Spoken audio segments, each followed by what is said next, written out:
చేనేత మన జాతి సంపద, మన సంస్కృతి అధ్యక్ష. చేనేత పరిరక్షణ అభివృద్ధి కోసం మనం ఎంత చేసినా తక్కువే అధ్యక్ష.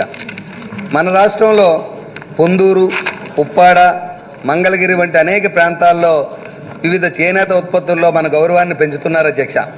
వారిని పరిరక్షించవలసిన బాధ్యత మన ప్రభుత్వానిది అధ్యక్ష.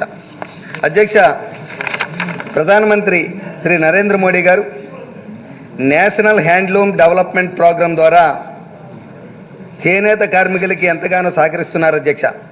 చేనేత క్లస్టర్లను ఏర్పాటు చేయడం, వారికి నైపుణ్యం, శిక్షణ, డిజైన్లు, మెలకువలు, ముద్రా పథకం ద్వారా రుణాలు, ఎలక్ట్రానిక్ మార్కెటింగ్ సదుపాయం, మెగా హ్యాండ్లూమ్ క్లస్టర్లు వంటివి అనేకం ఎన్హెచ్డిపి ద్వారా అందిస్తున్నారు అధ్యక్ష.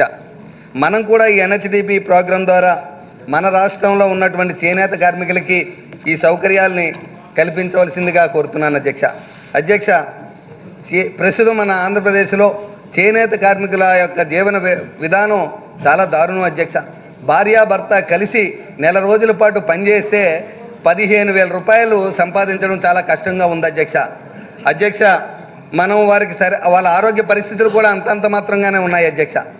మనం వీరిని ఇందాక పెద్దలు బుచ్చయ్య చౌదరి గారు చెప్పినట్టు వీరికి ఎన్ఆర్జీఎస్ని కూడా లింకప్ చేస్తే వారికి మనం కొంత సహకరించిన వారు అవుతాం అధ్యక్ష.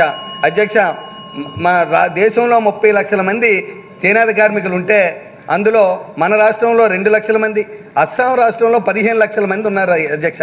మనం కూడా ఒక టీంని మన ప్రభుత్వం తరఫున అస్సాం రాష్ట్రానికి పంపించి అక్కడ చేనేత కార్మికుల వాళ్ళ జీవన విధానాలు, వాళ్ళకు ఉన్న పరిస్థితుల్ని అధ్యయనం చేస్తే వాటిని మన రాష్ట్రం కూడా ఇంప్లిమెంట్ చేస్తే బాగుంటుంది అధ్యక్ష.